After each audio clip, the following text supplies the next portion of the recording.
Welcome everybody to Nickel City X-Wing and our continuing coverage of the Ontario Online Open.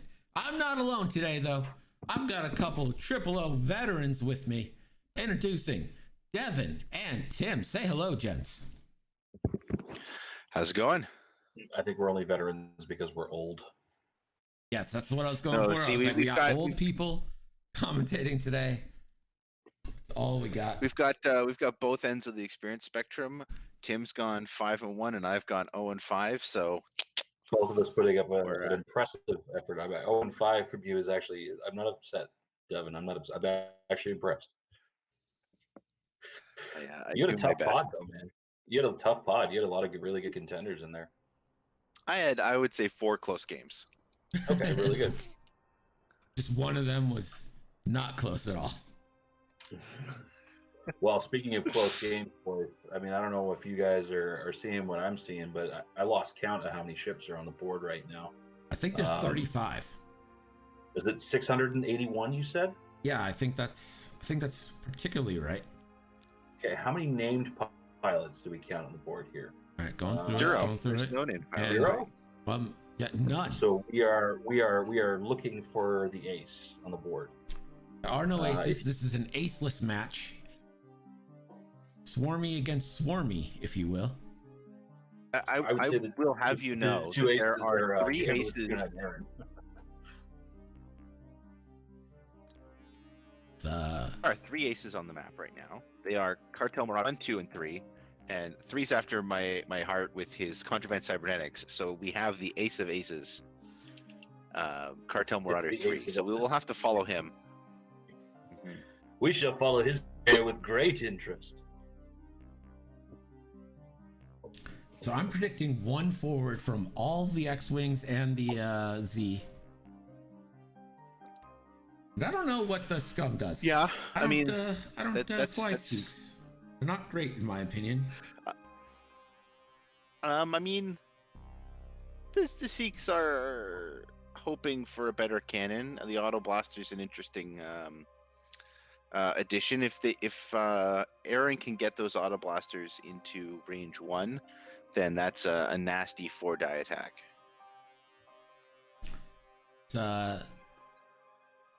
We'll say the Marauders and the X-Wings are fairly comparable. The only difference is the amount of shields. The total hull is the same. This is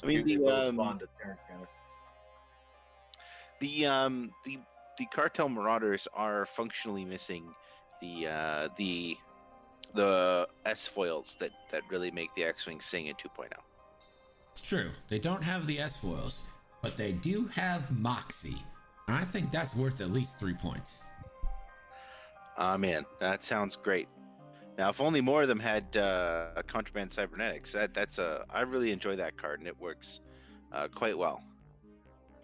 So only having one of them is going to be tough, though. There's a chain of restaurants in Canada called Moxies. We're very fond of them. Tim's fond of them. Not sure I know any quintessentially Canadian restaurants, but sure. Well, speaking of quintessentially Canadian, Greg, Dev, Aaron, who's playing, and a lot of the other guys wanted to say, and to anybody tuning into this video on YouTube, thanks very much for covering this little casual event that we all put together. I mean, Evan, Cameron, and Devin and the other guys on the volunteer committee did a whole bunch of stuff with putting it together and arranging pricing and everything. But we really appreciate you covering a lot of the games. And our friends over at VWTV Live are picking up your stream tonight. They've got it on auto rehost, and I spoke to Dion today, and he's going to do the same. So just thanks again for what you've been putting in. I appreciate it, man. It's honestly been my pleasure. These games have been so much fun. It's been a lot of high quality action. Well, and through June, we're going to have the top playoffs. We're going to have 2 pods of 6 players playing off, and then a finals. So we'll have to get that recorded somehow too, hopefully. And it'll be interesting to see how it all shakes out in the end. So the big prize in my mind is each player who comes first in a pod gets a a dial cover from Rasta Mace. So that's what everyone's gunning for these in these pods. Winning doesn't really get you much other than bragging rights. That's all we really give out from the PTL. But participation, you're going to get like a those are couple worth, of relics and cards. bragging rights are worth a lot of money when you're in a car for 8 hours. Yeah, well, you're not wrong. So it looks like we're on our way with round 1. We've got closed foils, green, going 4 forward and boosting. Yeah, that's a little faster than the 1 forward. I think we had called out earlier. Some commitment. A bunch of these tokens along the side moved. Is that important at all? There was never any hope for them. That was my round counter, but we got a round counter up there, so we're fine. Good. Yeah, some of these ships get a little tacky. They'll just like pick up everything around them and take it with them. My favorite is when they start like drawing shields with them. And you're just like, why? Why are the shields going with you? Well, I think it's partially because like if you leave a token there, it'll take the token along with it. But if on the first turn, it'll take the cards and the shields. I have to say, these gigantic S-foil cards are absolutely fantastic. Yep. Oh, the tokens? Wonderful. Yeah, they're really handy. I mean, it's Both one these thing are stellar players, as Tim said. Aaron P is one of the bosses here in Toronto at the PTL. Helped found the league. He's done quite well in many tournaments. I believe GamblerTuba here is. I don't know. I shouldn't dox him, right? He's placed well. He's placed well in tournaments. Let me go through his games here. He's got, he played Reese in his pod. Reese is a very strong player. Looks like he looked down. Reese took that one at 200 at 139. He played Luke, the Lunatic Wilkie, which I think is on stream with Greg here. Went down on that one again, 200 to 138. Right, and then he won against Padre, and then he won against Brian Lovely, 200 to 103, and then he took one. Yeah, so he's done well. Him and Aaron are both pretty well. I mean, Aaron's well seated against the other top 3 players in Pod 2. There's 3 players in Pod 2 that are tied for first. Going into the last week, it's Reese, Aaron, and a gentleman named Luke.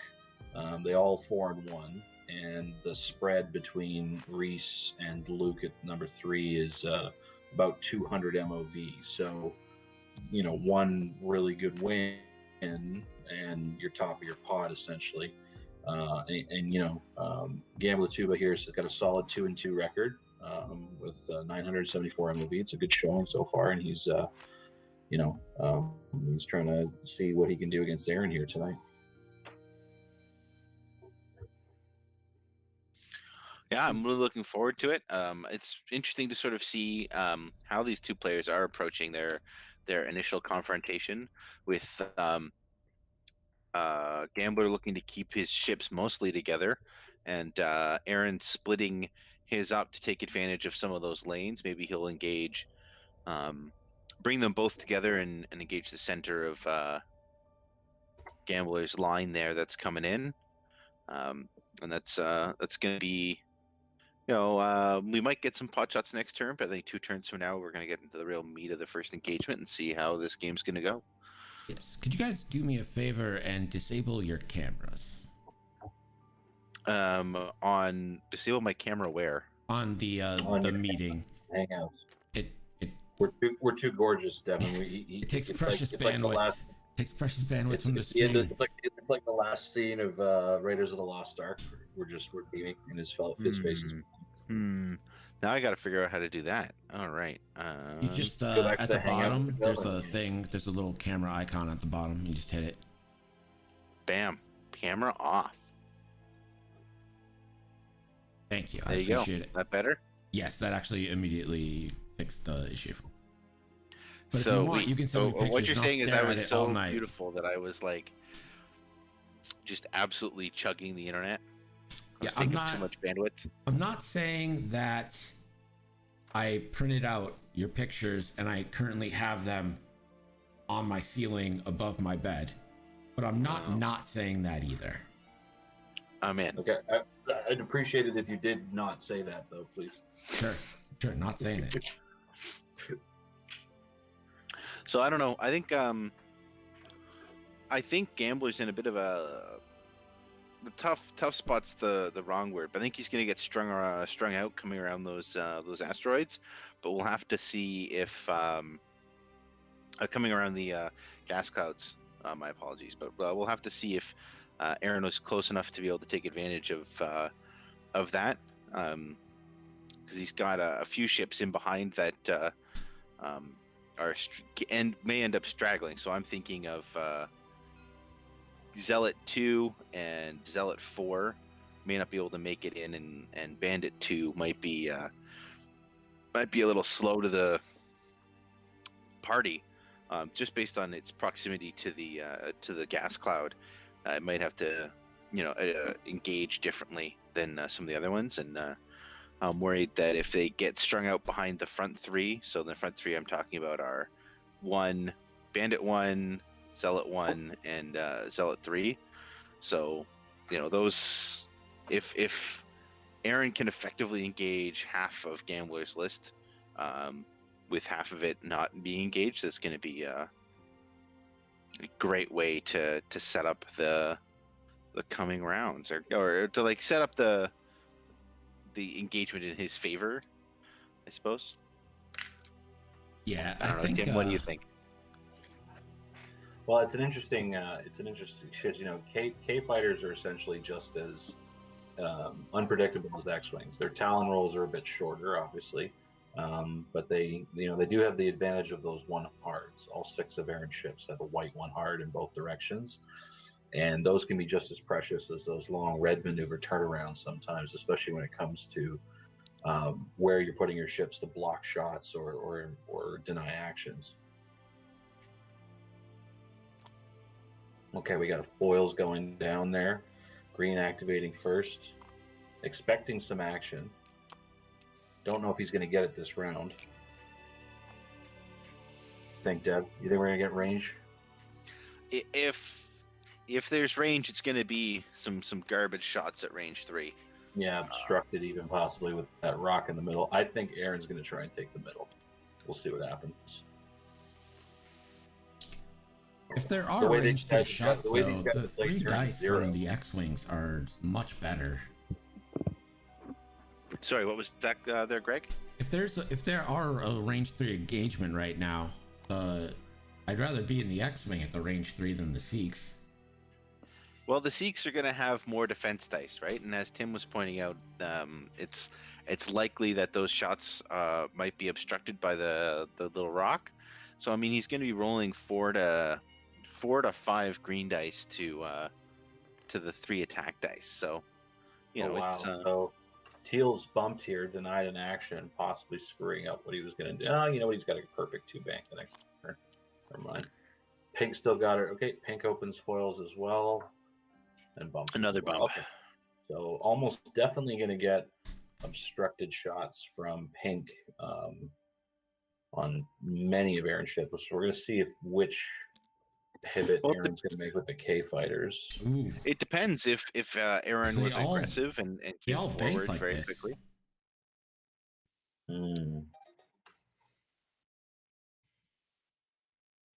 I think you kind of have to. Well, you don't have to barrel roll it. You could take a pervade, but like.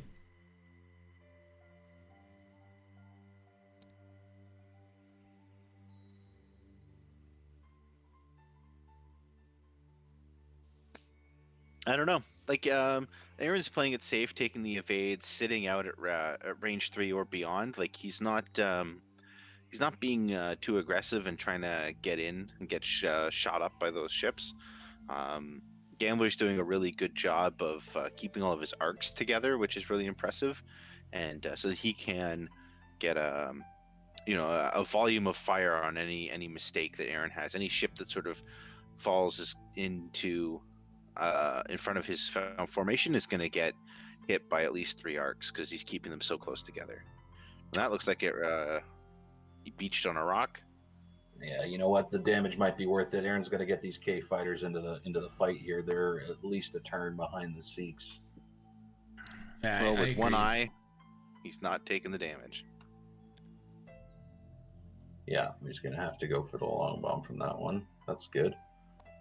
He's giving himself lots of arc options here on the approach. He'll be able to get his target priority ironed out early, and it'll probably be dependent on which of the X-Wings or the Z95s, for that matter, are inhibiting K-turns or Talons, I imagine. We'll see. Doesn't look like we're going to get any range from this this turn here. I think that's actually pretty fortunate for the purple Sikh there. That he's out of range? Yeah. I mean, I know the likelihood isn't great, but you don't want to be taking shots without getting shots.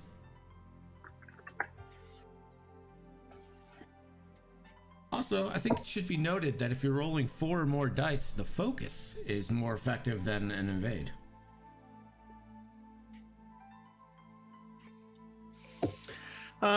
You're not wrong, but as you can see here, the ships are out.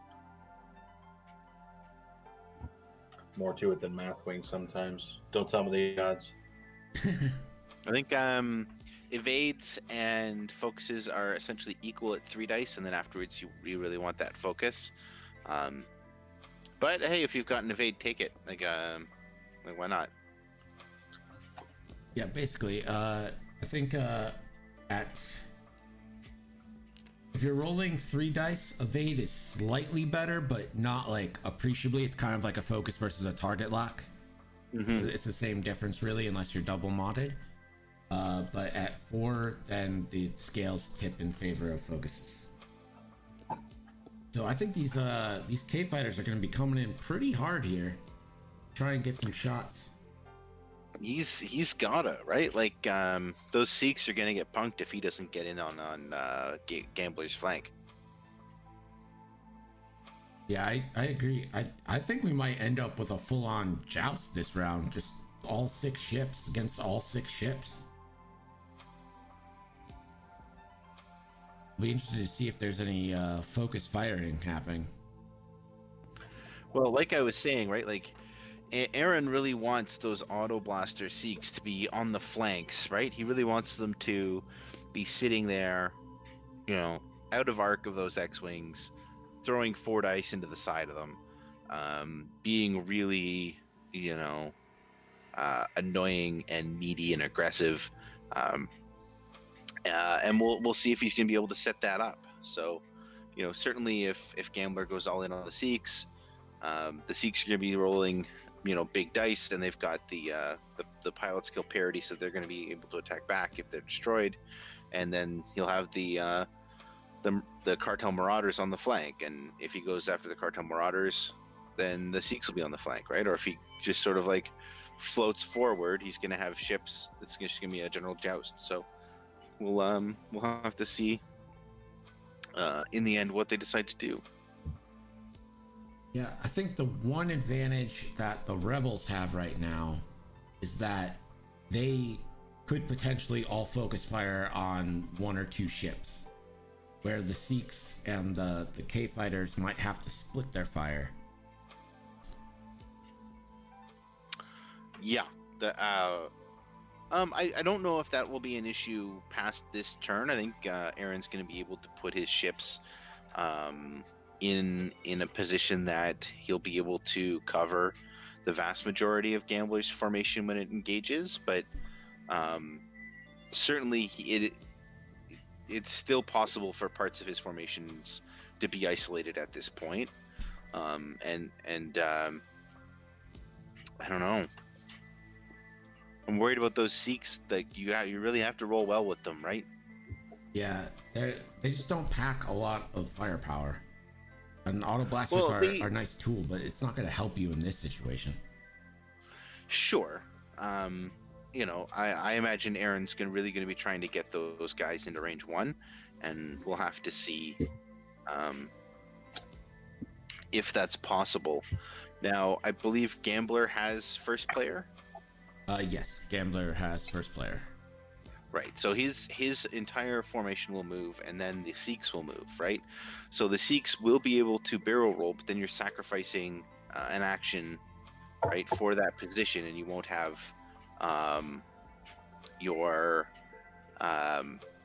focus or target lock, which you will really need. Right. Exactly. Like a focus or a target lock is oftentimes better than an extra die. Yeah, it's going to be really interesting here. I want to know if his X-Wings turn in towards the Ks or stay focused on the Sikhs. Because his bottom formation is going after a Sikh. It'd be weird for them to just completely ignore it and expose their flank. Yeah. But this top formation here, aside from needing to not bump, they have choices. Well, I think as Tim was saying, right, the X-Wings that are sort of the two that bumped in that little formation of Zealots, they're probably gonna like 2 bank and come in. The two number ones, the Bandits and the other X-Wing, like they're gonna do something nice and short, probably, right? Or I mean, he's been very aggressive this whole game. Maybe he's gonna be aggressive, but I don't think so. And certainly, I think that anything that Gambler is going to do, I think Aaron's put his formation in such a place that he's going to have 4 ships in front of him and 2 on the flanks that aren't getting shot. Whether that means that his are going to die a little faster, we'll have to see. It does look like he's turning in towards the K fighters here. It might just be to allow Z's to move. Now the K fighters do get to shoot first. Yeah. Oh, he's being a little more aggressive. We got that 3 bank in instead of the 2. Let's see if we get some bumps. Although, if you perform the same maneuvers, you shouldn't be getting bumps, correct? It's questionable too hard, in my opinion. If you keep all the banks there, we'll have to roll for a strain. That could become the K's target if they're turning in. Won't take a strain, but doesn't also get a token, so that's rough. That was a too hard from that Cavern Angel Zealot. Now that's covering that flank that I suggested we might have a K fighter on. Tim, what do you think of the situation? I'm actually spellbound by it, guys. I'm sorry I'm so quiet. I'm looking at this and I'm trying to figure out all the angles because I love this matchup. And so, GamblerTuba has done exactly what he hoped he was going to do, which is turn all the arcs downhill.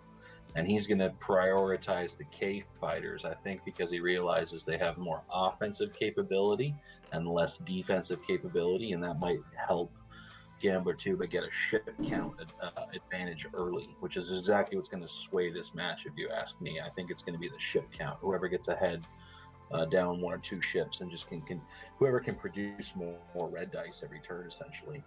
Now, also, to go along with what you're saying,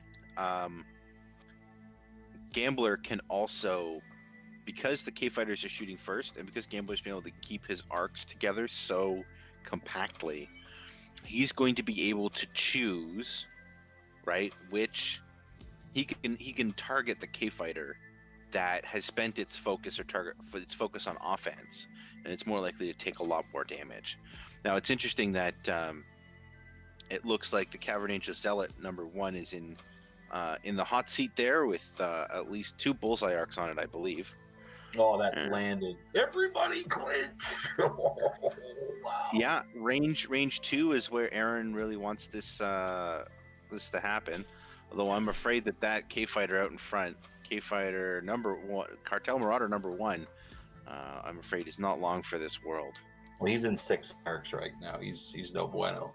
But you gotta love GamblerTuba committing to the middle and just saying, you know what, I can see what's coming.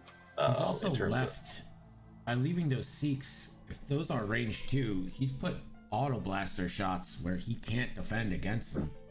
But He can't defend it against almost the stands to yeah. reason like Aaron committed to an assumption where GamblerTuba was either going to put the top 3 ships, so yellow, green, and red, squaring off against the Seeks or turn them down board. And because he went down board, you're right. Those Seeks now have completely uninhibited auto blaster shots on whichever one of the X-Wings or Z95s the Marauders damage first, right? Looks like we have our first shot of the game. Right.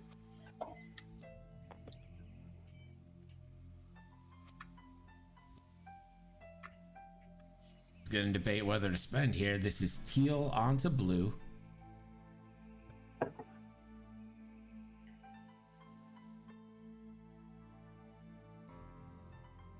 He's just going to hold it, so nothing coming in. Yeah, and I mean that's the move, right? With a die roll that bad, you oftentimes don't want to mod it, right? You know, I often see people making the pretty basic mistake of they roll 3 blanks, they have a target lock, they pick up all 3 dice and just go again. And oftentimes you just want to be like, well, nope, that just sucks now, and we're just gonna leave that for later, right? Like when you're gonna be rolling and have a better chance of, you know, pushing that attack, you know, hit count up, right? Because rolling those 3 blank dice, you've got no real advantage to yourself. I think Now, you you're know, right, so Mr. you might roll in. Rocker Crocker. The Green Zealot is going to have a bad time. The Green Zealot's gonna have a real bad time. We'll see how many bullseyes he's in, but it might be 0, but it might be 2. So we'll find out when they measure. Yeah, my money's on at least 1. I think purple has them, and I'm pretty sure yellow may have that back left corner as well. But you guys are right. I mean, GamblerTuba has to target these K fighters first. There is initiative advantage. They're the only 3 ships on the board that can clear a ship before the initiative 1 step starts, right? Now I know that Aaron's got like all these range 2 shots, but I still think he should have been firing. All 3 of his K fighters, I think, can shoot. You know, the Zealot number 1 in the back there that all his Seeks can also shoot, and it's going to be more tempting for GamblerTuba to spend that focus on a 3 die attack, and he might even have pushed some damage through. So I think he might. Aaron is splitting his fire here on we got a shot here coming from K Fighter Blue on Cavern Angel Purple. Looks like he's got to spend here for 3. All right, so I think Aaron could have fired all of his 6 ships onto the Cavern Angel Zealot in the back. Yep. And now he's going to split his fire when Gambler's going to get to concentrate all of his fire on that K fighter in front of him. That's 2 shields down onto number 2. Mm-hmm. Number blue, if you will. And now ideally, they get the I think back. Aaron wanted 1 or 2 more damage on that ship. The one in the very front, closest to Aaron's front K fighter, is Cavern Angel number 3. That's the one that just took 2 shields, right? Yep. Yeah, blue. Yeah. Blue took 2. Did Aaron spend the K fighter's focus too? Interesting. I spent blue. He spent focus. blues. K fighter blue, which is K fighter 2, is likely not to get shot this round. I think He's the furthest away. I think you're right. I think GamblerTuba just dumps everything into Cartel. Do we know GamblerTuba's real name? I don't think we're talking. I don't think we're doxing him. No, that's fair enough. No worries. I know how that feels. I think this front K fighter here is not long for this world. He's probably going to get what is that? 12, 14, 16 red dice shortly. So looks Teal like is going range Cartel 3 Rocket- onto the blue K fighter. Okay. Interesting. Spending for 2.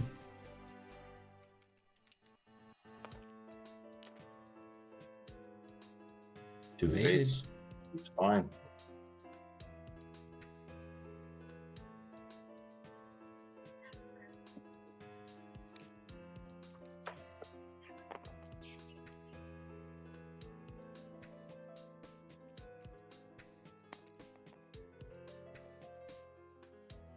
It looks like 1 going through there.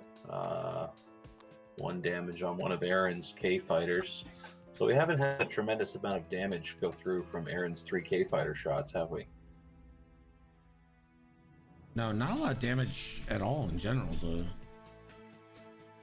dice haven't been conducive.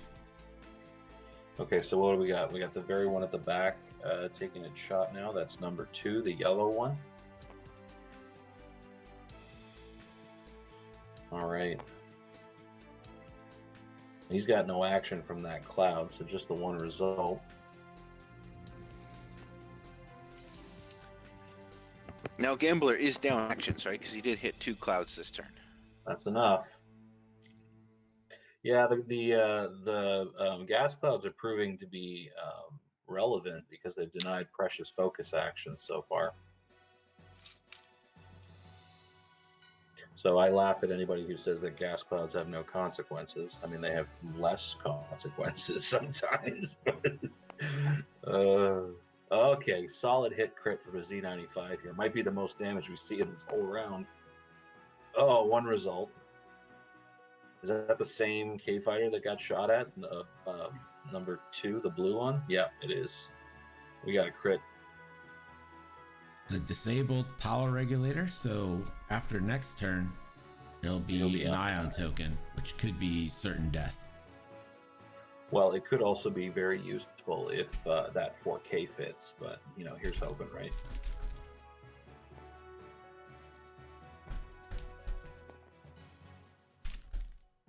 Sometimes being ionized isn't the worst thing in the world, especially when you're going to focus anyway.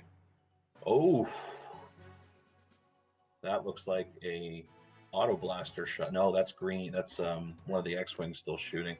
That's Zealot number 1. So that Cartel Marauder's down to 2 health. Yeah.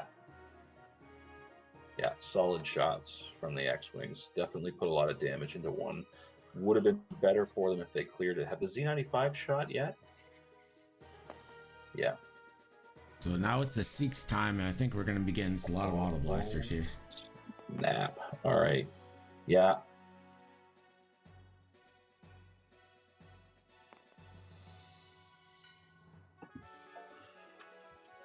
Have they ruled it in bullseye? Purple doesn't have him bullseye, so it doesn't really matter. Well, I guess you fire auto blasters just to negate against a crit being negated. Yeah, if you roll a crit, It goes through. Yeah. He did not roll a crit though, so 1 damage, and that's blocked. Evaded just fine. I will remind our viewers that none of these Seeks are in fact Sunbounder. So I feel like that's a mistake. I don't think you could fit it points-wise in the list, but... is he substantially more expensive? I think he's a few points more expensive, yeah. Is he Contraband Cybernetics more expensive? No, probably not. This is Cartel Spacer 1, the red one, doing a 2-shot. That's shields down on the green. Shields. 2 shields down on the green X-Wing with 1 auto blaster left, and this one might be bullseye. It is. It is. We got bullseye on this one. Okay, that's an extra guy. A 3rd guy.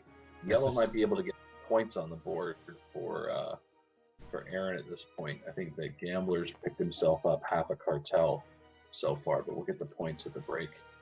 Well, it rolled at the end, but that's hit crit, and that crit is going through regardless. Both are going to go through. Okay. So we're going to see what fate is in store for green here. Number 3, or this is number 1, sorry. Oh dear. Not a card that anyone likes to have.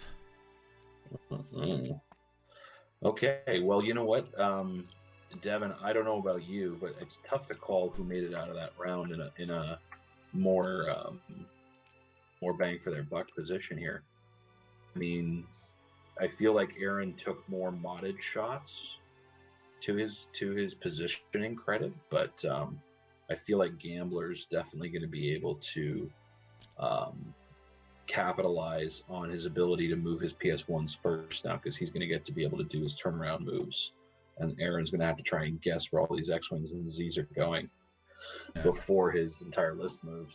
In our chat, Mr. I Rocker mean, I Crocker. don't- Sorry, go ahead. Go ahead. I don't think that actually, because Gambler doesn't have a lot of K-turn options, right? So it's gonna be, I think he's just gonna float forward and continue to focus on all those K fighters, right? I don't think he has many other options other than to just let those Sikhs continue to be on his flank. Although I don't think the rear two Sikhs, what is that, number 2 and number 1, are in a very good position to continue flanking with that rock there. So we'll have to see how they continue to be harass him on the side. I think we get a 1 bank from purple Zeke and a 1 hard from yellow. Red is just probably not getting much this turn. But Rocker Crocker in the chat points out that with Contraband Cybernetics, if you take off Contraband Cybernetics, you could afford Sunny Bounder. I mean, I like Contraband Cybernetics, but I also like Sunny Bounder, and that's like a real difficult choice, right? I like pink having Cybernetics guys. But I don't know, like, I don't know how I feel about that. Like, personally, like when I'm dealing with generics, I like them all the same. You know what I mean? Where it's like, if I'm trying to remember like which one can do what, or if I'm always wishing that one upgrade is on another ship. I don't know. I almost rather have like Sunny Bounder in there, just being Sunny Bounder, you know, throwing that extra die, especially with the auto blaster. But that's tough. You know, Sunny doesn't always pay off.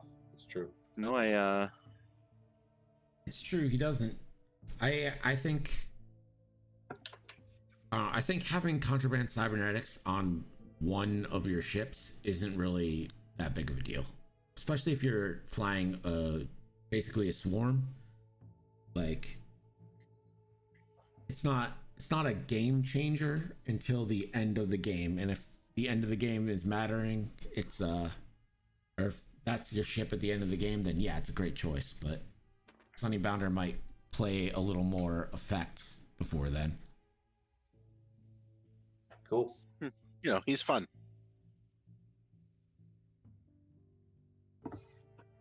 Yes, we got Lou the Lunatic in chat saying this is his pod, so he's doing some scouting. I was gonna say after my first stream with you, that stream got scouted a few times. So because I think that list that I played on stream got picked a few more times than the other one. So you never know. I know for a fact that Lou's got his binocs out. He's got a pad. He's writing down all the weaknesses, the strengths of these two players. I believe it. He's a lunatic. A lunatic, eh? I mean, these guys are both very close to being down a ship. That X-Wing's got 2 hull, and the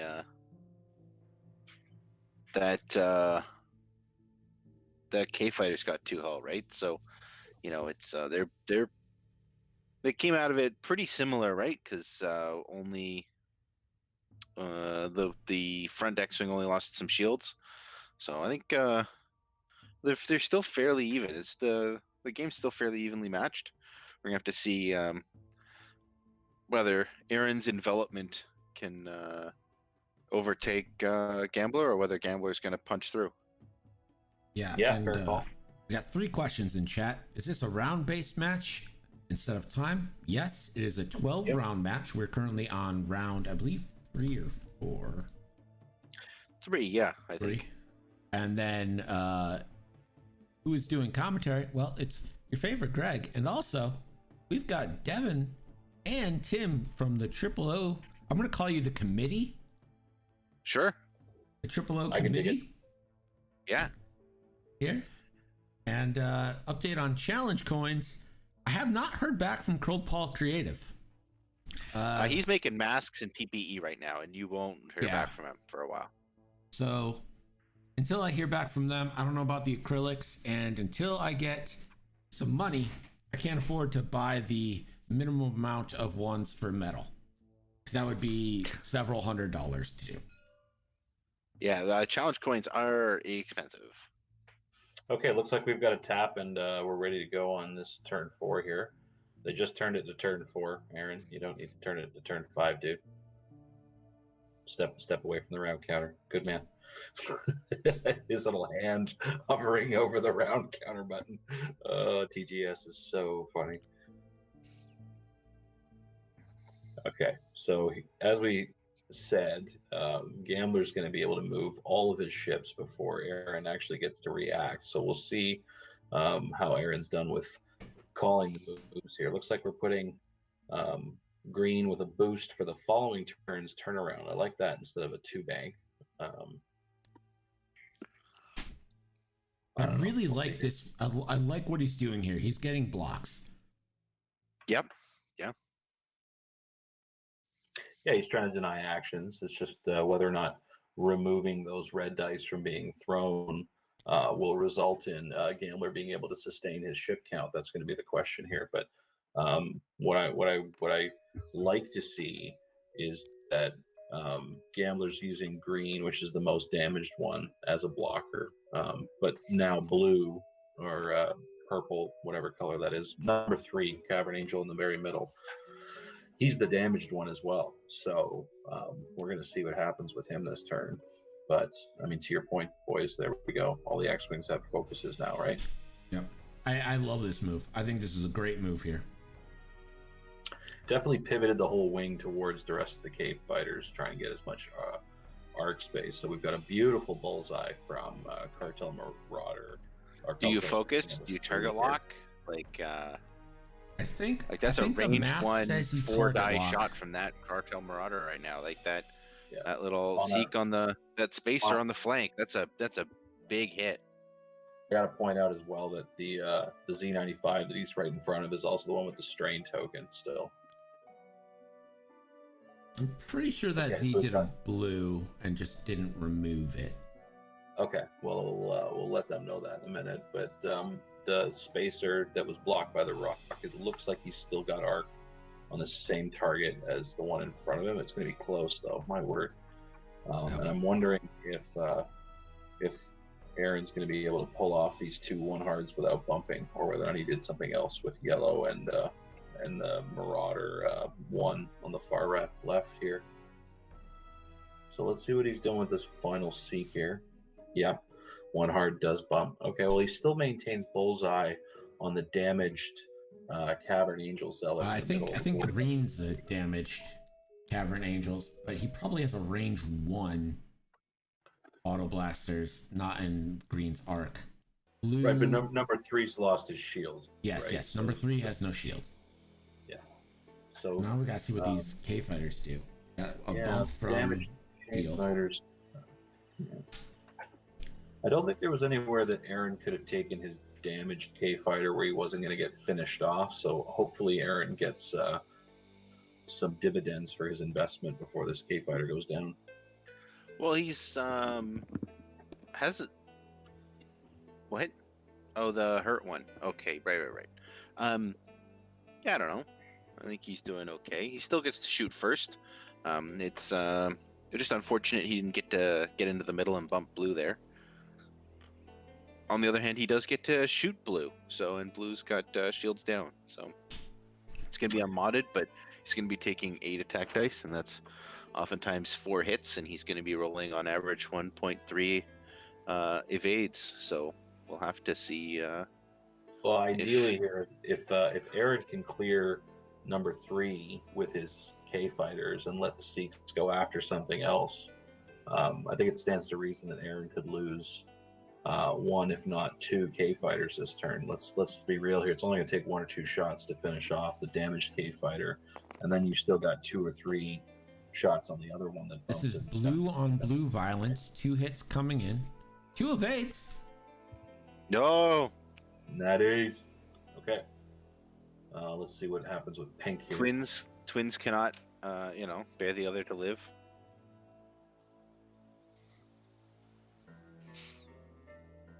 I think this is probably going to end up being pink on blue, range 1. Yep.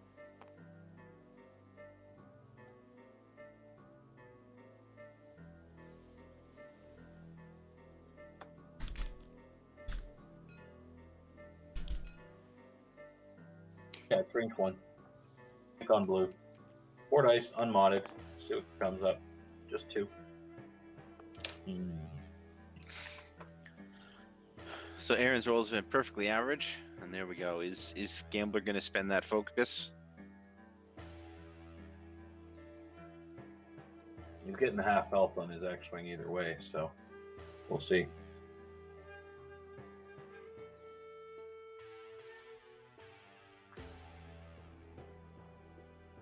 He's gonna take them. Okay, taking the Yeah. 2. Yeah, that's a good move. Well, I mean, that move might Looks be... like he just took all 32 damage. Yeah, that does happen. It's okay. Just pick up your deck. Gosh, don't we just love TTS?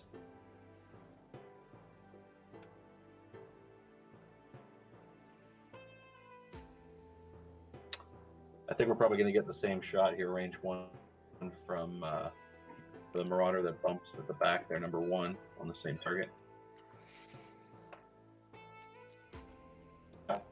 Same shot. Oof. Okay. That's nemesing. Really need to see 2 paint for Gambler here. Get That'll some. do it. Oh, damage. no. Double damage can still end this X-Wing's day. Yeah, you're going to need to put that back. Oh, no, I can't. That's right. He's only got 1 damage card. That's cool. Yeah. So, no, he has 2 damage, and then he's going to take a 3rd. Oh, yeah. It's going to crit, if I'm not mistaken about the rules. Weapons go. failure. So, decent crit, I guess, to get. Not really going to help, I think, keep that K-Fighter alive, but nothing like an X-Wing rolling 1 less dice. I cannot believe that X-Wing is still alive after 3 K-Fighter shots at range 1. That is... boom.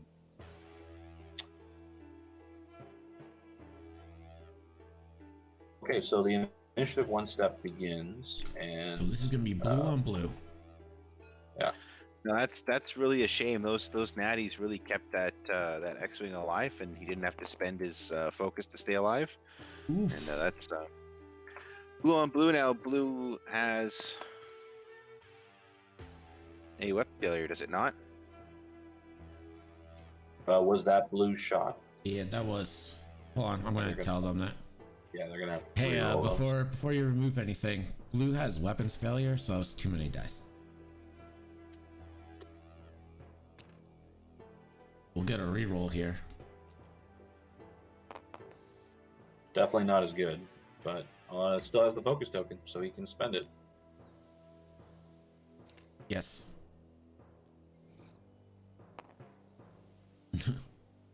Yeah, we get it. So Aaron can roll his green dice when they're ready, of course. No rush. I don't think that was functionally different, do you? No. Ultimately, it was a complete waste of time. Not functionally different, but functionally Correct. No one Functionally can no one can say we're rigged. Yeah, Technically exactly. correct.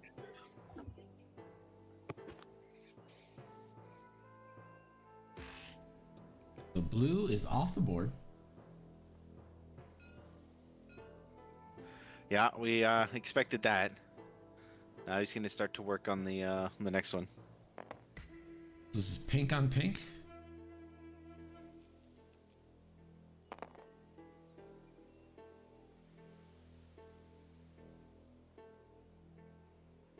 Shield down on pink. All right. So we're going to see probably a good amount of damage go into this K-Fighter, I would say, this turn, if not terminal amount. But we'll see if Aaron can respond by getting a couple of ships off the board himself.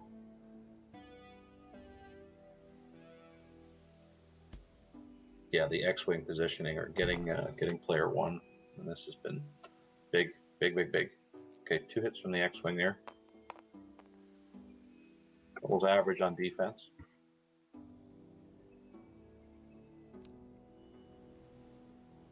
Someone looking for some Legos?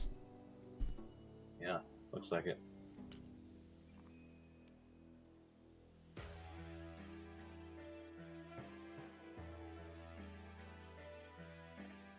Looking for Legos. Sorry, what now? So this is gonna be Does yellow Z95 range 2 onto pink? Okay. Pink is down to 4 hull, 1 away from, or 2 away from half? No, 1 away from half. Yeah, they're beefy. Natties. These guys are hammering each other.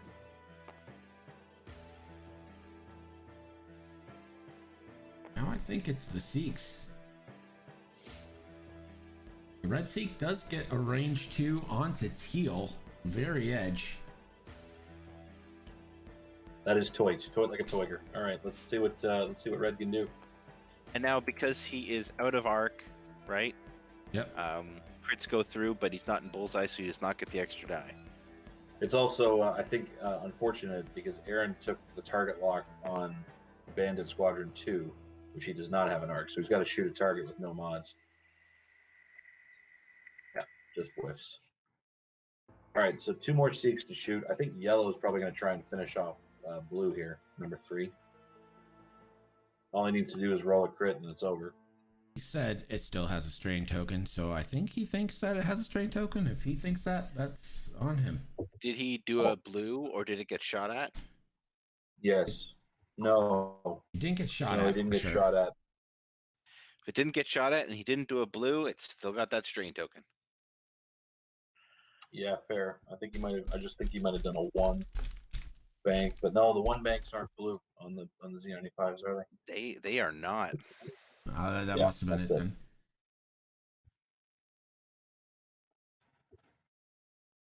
Okay.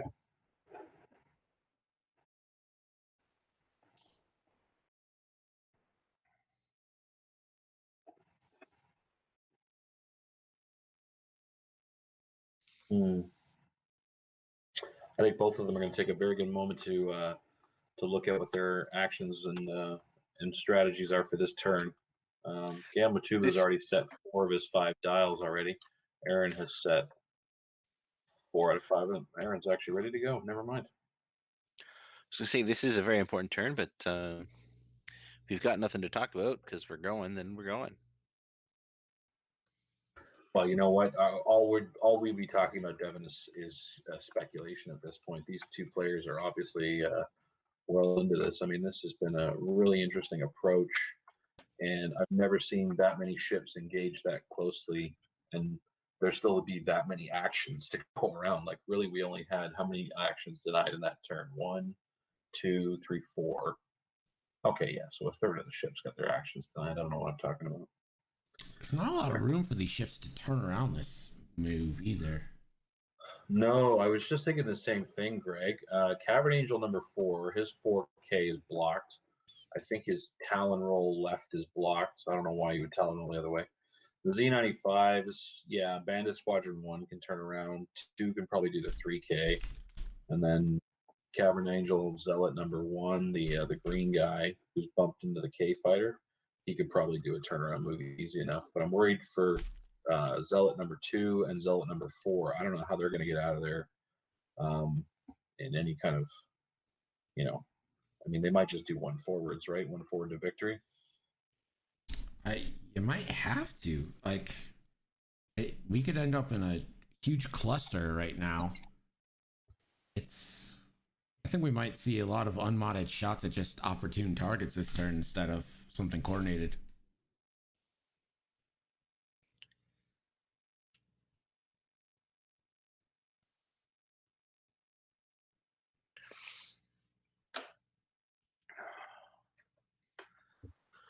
Oh.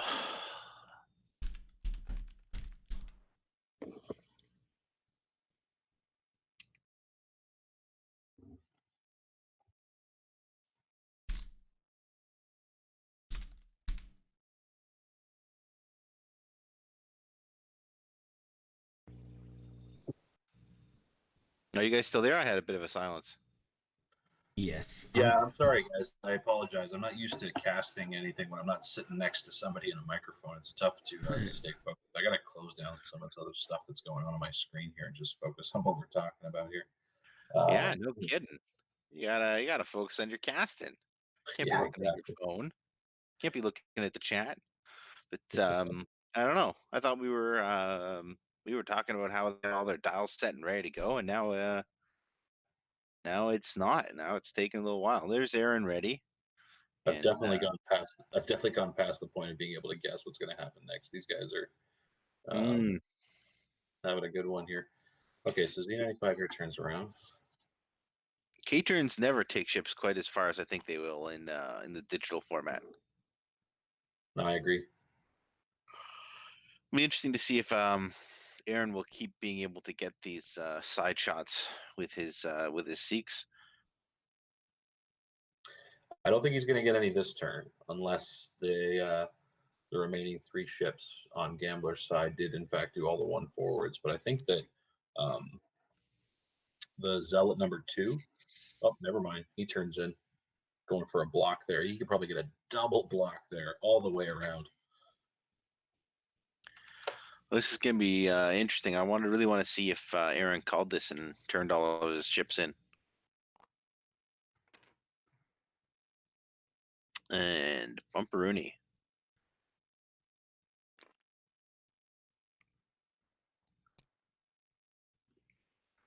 Clears that strain, though.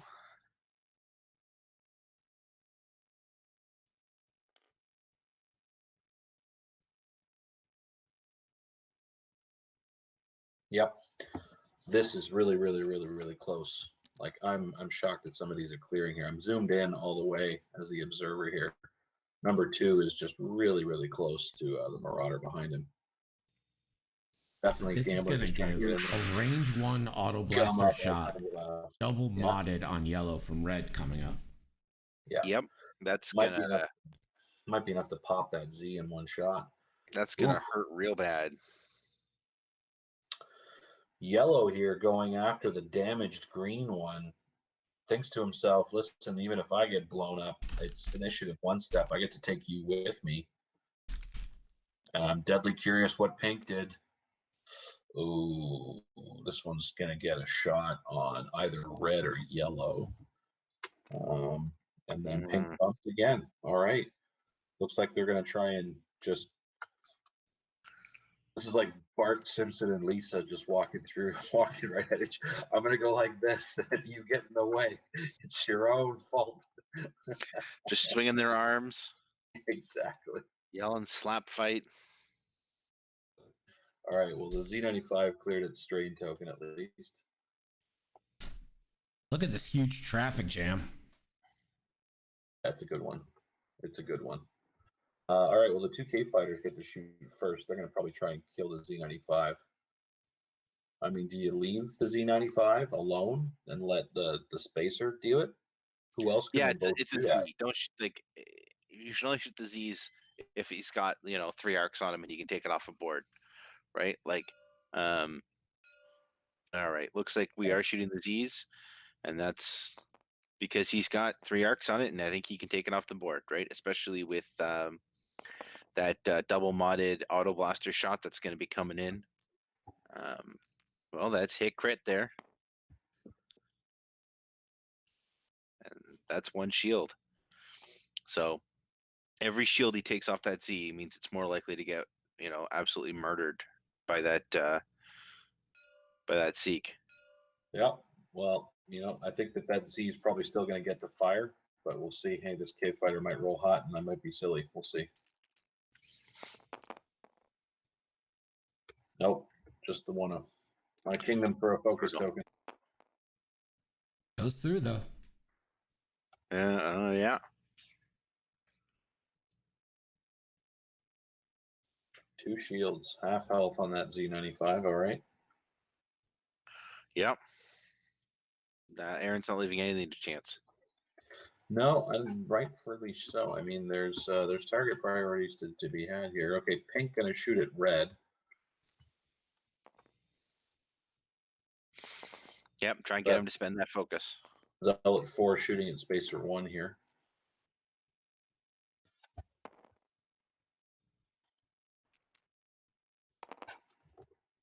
Ooh, that's not going to do it. No, that's kind of like trading your baseball bat in for a stick of cotton candy. He's gonna spend it knowing that Pink's probably not gonna take any shots, but I think you just take this if you don't roll one. But you'd roll two, so why do we even have to debate it? Just roll good. All right. That's how you'd be good at it. One down, 4 shots to go on Gambler's side here. Who's he gonna activate next, I wonder? The only other one of his ships that has a shot on that same target is the other Z-95. So Bandit Squadron 1, red. This was teal into the pink K-Fighter. Fighter. Only Okay. 2 hits. See what the K-Fighter says about that. He says 2 is good enough. That's going to be half points on the K-Fighter. Yeah, 2 health left on pink over there. So we'll see if Bandit Squadron 2 and the green X-Wing can kill the K-Fighter here. Now, if he lets Pink live, right? Pink's gonna get a K turn with a mod there next turn. Yes, because of cybernetics, you're right. Blank out on the attack. Disaster. That is an ill-timed That's not what Gambler wanted to see for sure. No, I hate TTS dice. Well, You just I hate don't know what- dice. I mean, that's dice are dice. Like they've gone well for Gambler, There you they've go. gone poorly for Gambler. I mean, that's the whole reason we play this game. Like if you just hit with averages, it wouldn't be interesting. it would be Math Wing. No, you're totally right, Devin. I was just griping. One more. Pink lives on 1. Gonna see what the yellow Z95 can finish it off here. Yeah, you got to take that shot. You got to take the attempt.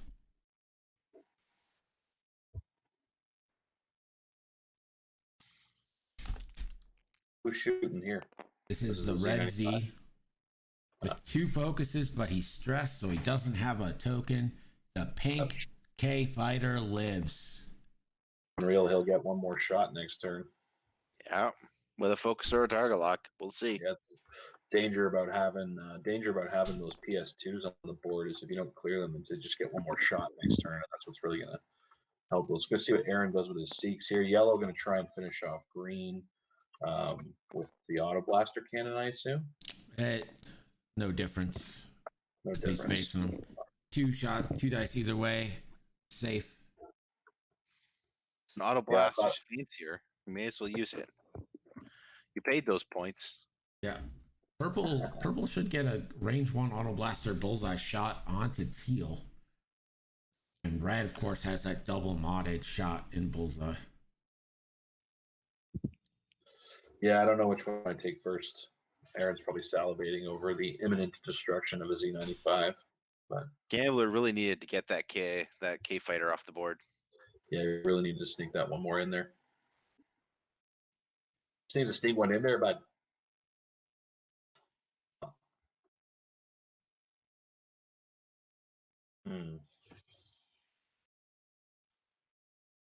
okay, so we got purple probably just going to take the range 1 shot. I mean, yeah, you got the 4 dice shot, right? Well, wouldn't you? Auto blaster, all crits go through no matter what. Yep. Get 4 dice. Oh, that's disappointing.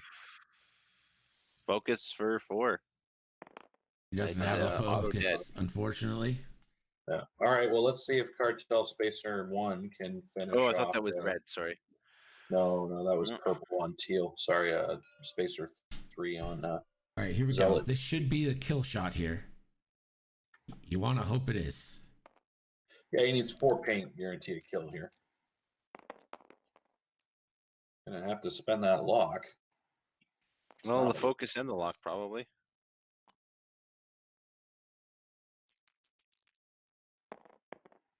Bingo, That's bango, going to be bongo. 4 and a dead bandit. Oof. Kapow. Blammo. Kapooey. Splams. Plano.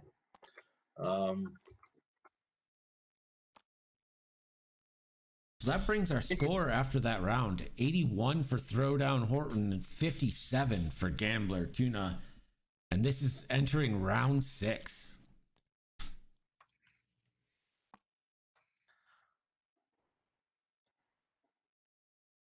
Well, that's something. Now I'm pretty sure that that pink K fighter is gonna K turn because he's gonna want to use contraband cybernetics before he goes pop.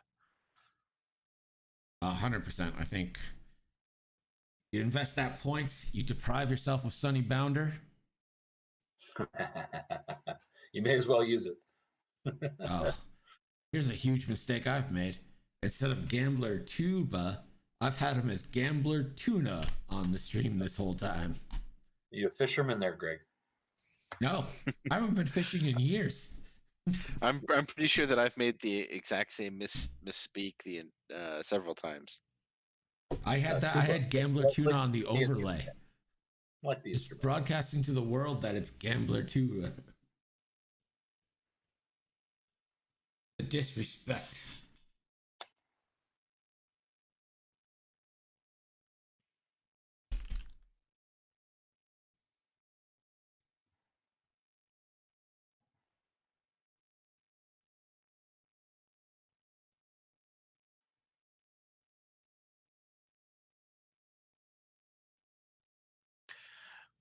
Well, I'm excited to see how these two guys get at it and solve the problem of the next turn. I think half the ships it's very easy to see where they're going to go, and the other ones that I have absolutely no idea. Yeah, this is a tough turn. Again, there's not a lot of great options for turning around here.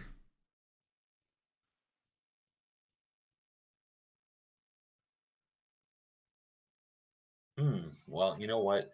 I'm not sure if Aaron really wants to clear the middle so quickly. I mean, he's got his two spacers in the back, number 3 and number 1, the purple and the red guys, who are in a perfect position to actually occupy the middle and, put shots on green, try and finish him off, or start trying to get shields into pink and teal, the zealots 4 and 2.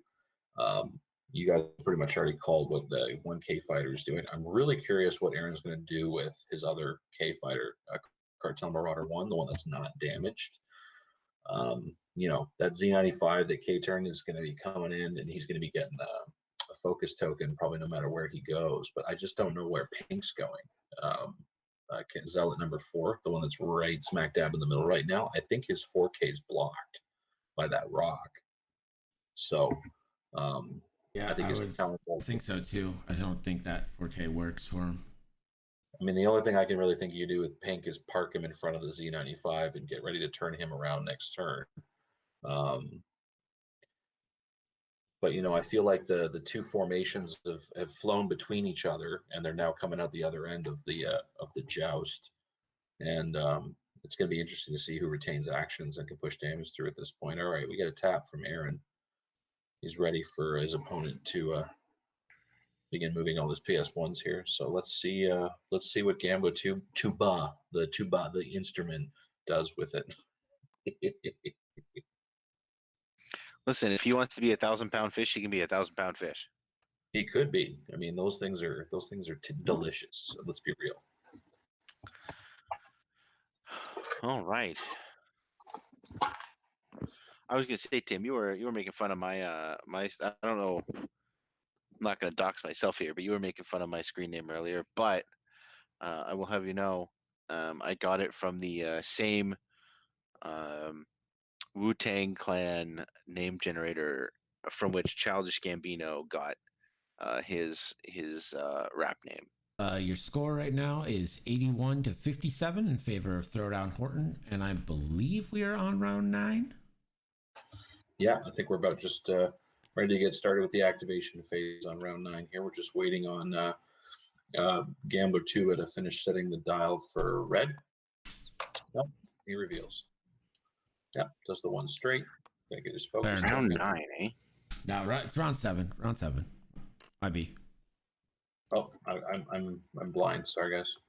Yeah. Oh, 6 and 9 oftentimes appear similar upside down. All right. Only in the happiest situations. I'm just enthralled. I'm quiet because I'm like, man, Yeah, there's a lot going on right now. This is a lot like a TIE fighter battle, and Devin's probably pretty into it. Okay, we got a self bump here from GamblerTuba with his Zealous Recruit, or sorry, Cavern Angel Zealot 2 on number 1 here. Looked like he was trying to go for the 4K, but just didn't quite fit. That might mean that he actually retains a shot on Cartel Spacer 2 that's probably about to turn around here. So let's see what Aaron's done with his ships moves here.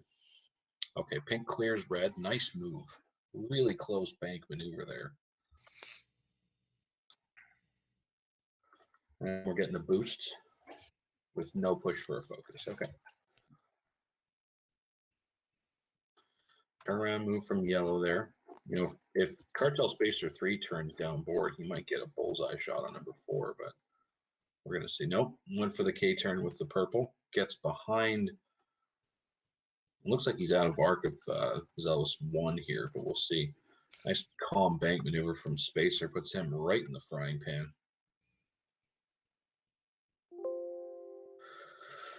And then we're going to get the Marauders are next, right? Yeah. All right. Aaron's going to do pink first. Did we see the contraband? We did see the contraband cybernetics charge go down, taking his action.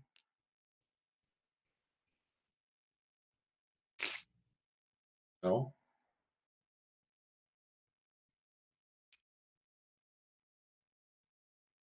When did the contraband cybernetics charge get spent? It just did. Oh, it just did. Got it. Right. There's the focus. Sorry. I didn't see that. All right. And the other K fighter gets an action for the first time in 4 rounds. Awesome. Coming round. Interesting. Okay. Well, it looks like Aaron has the most arcs on Cavern Zealot number 2, which is undamaged. So Aaron could actually. I was just about to comment on that. Just looking at the both the players' sides of the boards, pretty much ships are going down whole, right? Both of these players have had a pretty stellar. I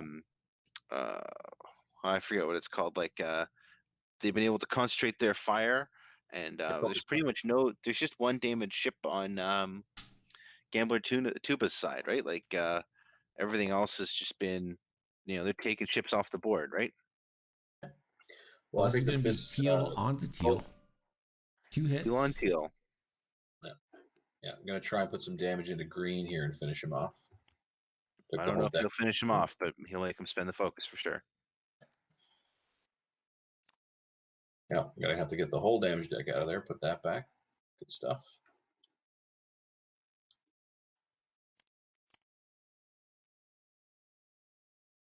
I'm sorry, that was on green. I think green's dead.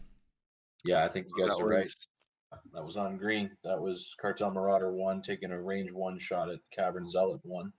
And the 2 blanks were the last 2 health on that ship. He's dead at initiative 2. And it looks like Aaron's Contraband Cybernetics Marauder is going to get to dump the first damage into Zealot number 2 here and line up the shots for the 3 spacers. Yeah, nope, he's shooting it red. Interesting. I guess Spacer's got a range 1 on that same guy. Bullseye and everything, doesn't he? Ooh, hit crit coming in. I think you spend this. You're not long for this world. Spend it. Yeah, I can only see you this round.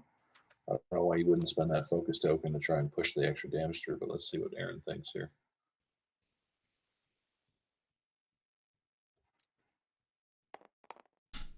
Oh, leaving it at 2.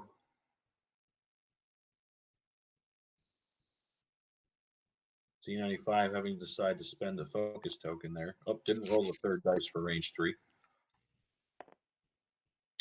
Still a blank.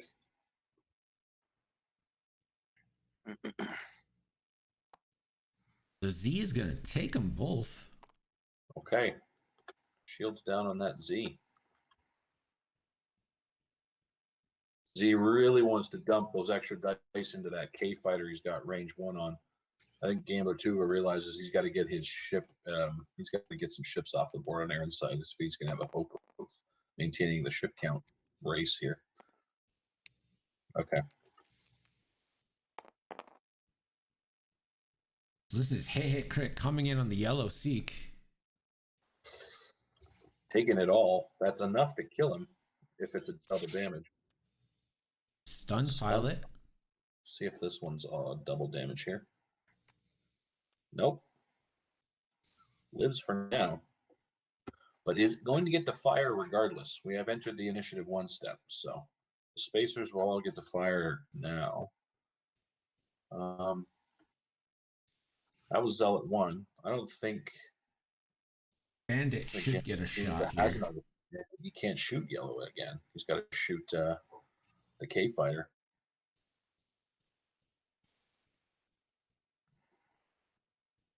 Or is he going to go try and finish off pink? Yeah, that's what I would choose. I think you have to try and finish off pink. You like have to. 2 versus 3, right? Yeah, well, no, this is gonna be a 2 versus 2 shot. Looks like it's range 2. It is range 2. Oh, that's lucky. That puts the odds slightly in GamblerTuba's favor. Not when he rolls like that, though. Not with that roll. Okay. All right. Well, we've got a 2-ship advantage from ThrowdownHorton or Aaron on this side now. That's almost insurmountable at this point. Well, we're going to see what the Sikhs can do. The Sikhs have got follow-up shots here. Might be able to do some more roughing around here. So this is a 4 dice auto blaster shot from red into red. And that's another rough auto blaster shot. Well, also because the 2 follow-up shots from purple and yellow, even if they are through rocks and stuff, if they roll crits, they go through, right? Because red doesn't have arc on either of them. That Z only has 2 life, and it's taking a crit. Well, it's not taking a crit because it's in the front arc, so he can spend the focus to avoid it. Which he does. Fair enough. I didn't see he had a focus. Now he could go range 2 unobstructed onto red again. Auto blaster. Yeah, that's a good shot in this. And crits go through on that one. My goodness, that is unobstructed. That's so close. He's deciding to go into teal though with the auto blaster. Also range 2? Also range 2. I don't understand that particularly, but all right. Me neither. 2 hits coming in. What do I know? Might be able to get a shield here. Or 2. Shields down. No more shields to be had for the rebels except for Pink, who's full health but out of the fight. And it looks like Cartel Spacer number 3, purple up here, does have the X-Wing and arc at range 1, just barely. Yeah, I guess that's what he's going for. Get half points on this. It's an auto blaster shot. Ooh. Doesn't have anything to spend. No action. Okay.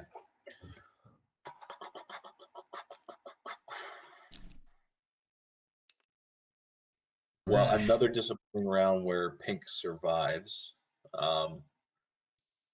Those 2 K fighters being able to fire are going to be really bad for Cavern Zealot number 2's health in a minute because he's stressed. Number 2 can't turn around. He's got to go forward, which means he's going to have, the 2K fighters, if not a Seek or 2 on his 6. But it's going to be interesting to me to see if GamblerTuba uses the opportunity that they're chasing Zealot 2 and draw Aaron's forces into the waiting guns of number 4, Zealot number 4. Zealot 4 is full, man. He can take a few shots, and Pink's only got to take 1 more. Cartel Spacer 2, 1 more. He's popped. I feel like if GamblerTuba can drop those 2K fighters, it could be a tight finish.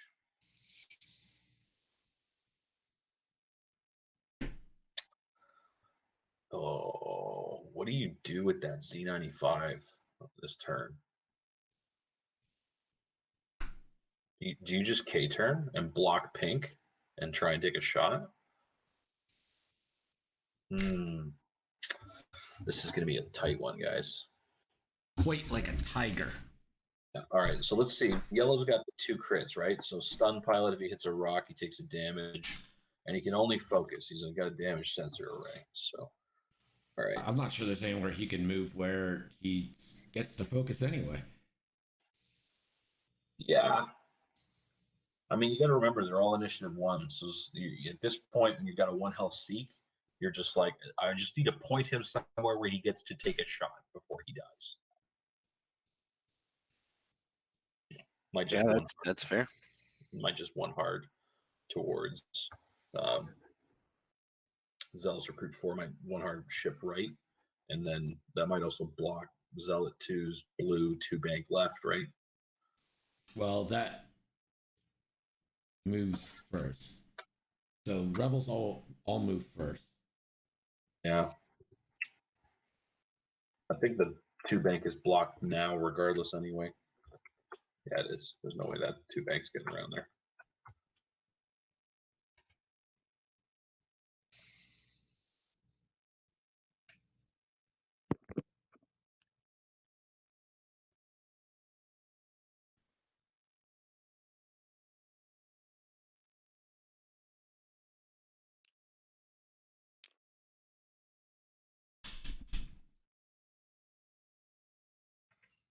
Oh boy.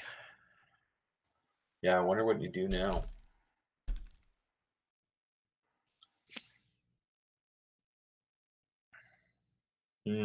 Okay. Well, listen. Again, to anybody tuning in on the YouTube video later on, Devin and I have been really kind of glued to this game. But again, big thanks to Greg and Nickel City X-Wing for casting the 2020 Ontario Online Open, and thanks to all the players for participating. Yeah, I hope this becomes like a yearly thing. This has been really fun. Well, every year we host the PTL Open here in Toronto. We don't get quite as many people coming from the States as we got for this tournament, but maybe we can do something online, and maybe we'll do something again in a few months. I mean, if we all stay indoors, then we might be, launching our league online. We'll have to see what we're gonna do.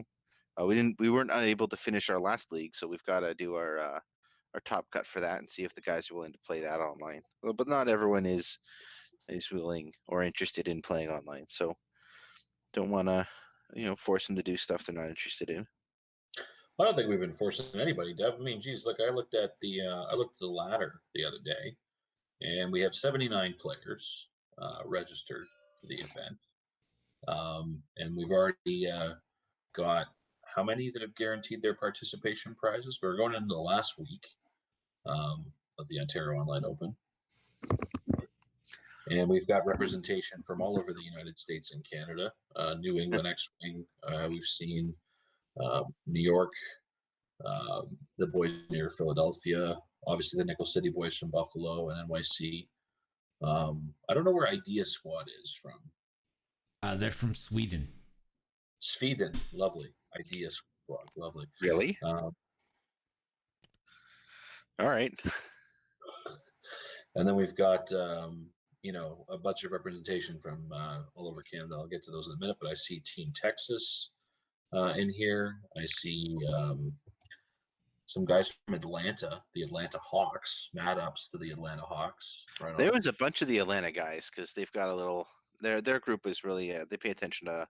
There's a few of them that pay attention to online tournaments and they drag their buddies with them. Looks like we've got some guys from outside the Ottawa area and Quebec. Greg, tu parles un peu de français, madame? Qu'est-ce que c'est? Si. Yeah, okay. And we've got a few other folks. Devin, anybody you want to call out? Squads or players? Oh, I'm just glad that everyone sort of jumped in. We sort of had a cross Ontario interest in sort of putting this game this tournament together, and we've had it was one of the easiest and smoothest things I've ever run. So, I want to thank everyone involved. I want to thank Tim and the rest of the organizing team, and Aaron's been helping out with that too. He's been one of the judges, so this has been Evan C did the lion's share of the work with TTT. Yeah, Evan Cameron running the tabletop tournament for us. Absolutely, he's been doing the graphics too. So Rathos, so Steven's got doing the alt arts for us as he always does up here in the PTL. So we're gonna get to pass a few of those out.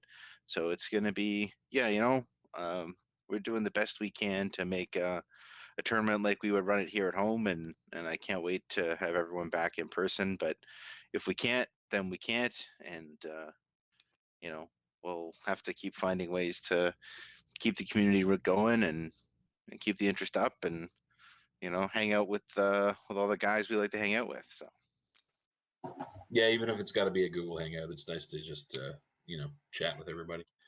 for sure. Yeah, man. Well, listen, we got some action on the activation phase here. Looks like the Sikhs have all moved. K Fighter tries to take a blue move. And bumps, and then so does the other one. Okay. So Aaron doing some tactical bumping here. Looks like he's got his arcs set up in very nice places to cover where pink and teal are.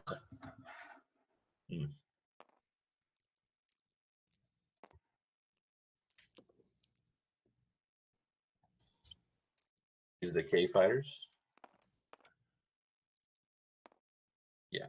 So this is teal on teal. Teal and teal violence.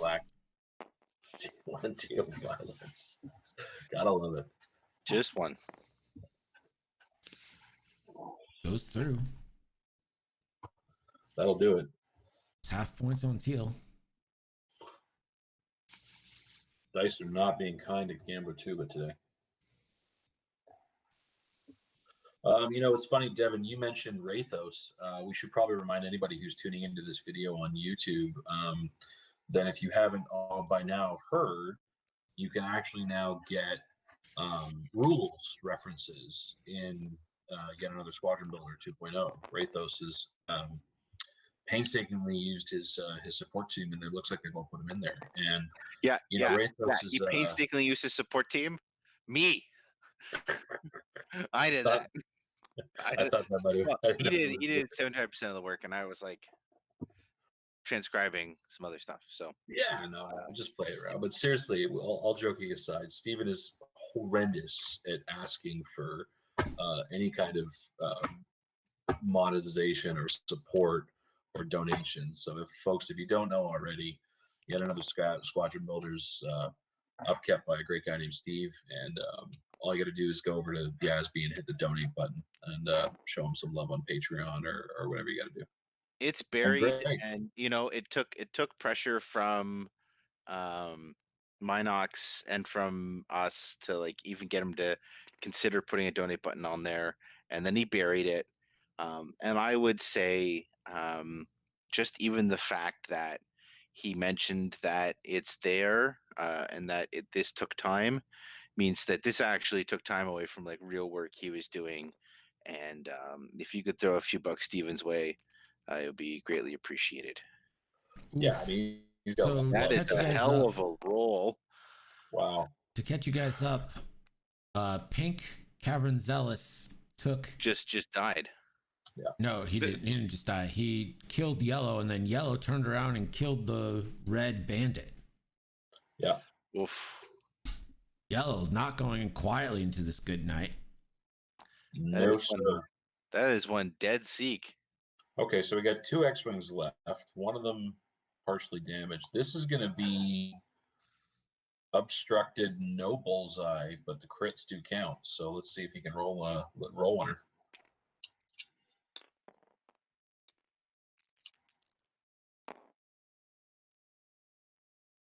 Well, just one result.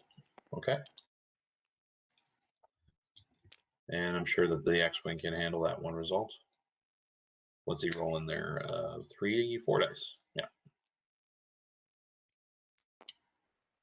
Okay. Well, this gives a significant ship advantage to Aaron for the late game here. Not sure if... Oh, my goodness. One hit goes through. Is that 2 remaining on teal then? Yeah, 2 remaining on teal, and that is unfortunate. Yeah, there's been a lot of green dye hate in my life. I have a very ambiguous Well, I have a very, it's not ambiguous. I have a very temperamental relationship with green dice. There's some part of me that just never wants to roll them, so I play ghosts, and then there's another part of me that says, I guess I can trust them. Let's fly an Inquisitor. All right, players ask for a score update. So your score right now is ThrowdownHorton 142, GamblerTuba 86. Okay. That's an uphill climb for sure. And have we just started turn 9, or did we just start turn 10? This is turn 9 now. Okay. Well, or is it turn 6? Depends. Depends on It's all a matter of perspective. Well, I mean, there was a great deal of discussion about format and structure for the event. And, I'm personally not a huge fan of 12 rounds, but it seemed like offering the greatest learning opportunity for anybody who was new to the TTS platform. And I hope that people have enjoyed it. I mean, definitely there's been some players who have opted for the 60 plus 2 or just playing a 75-minute round. We've seen some of them on Greg's stream, and it looks like it hasn't really affected the enjoyment. I'm all for being flexible, and certainly we've allowed that flexibility.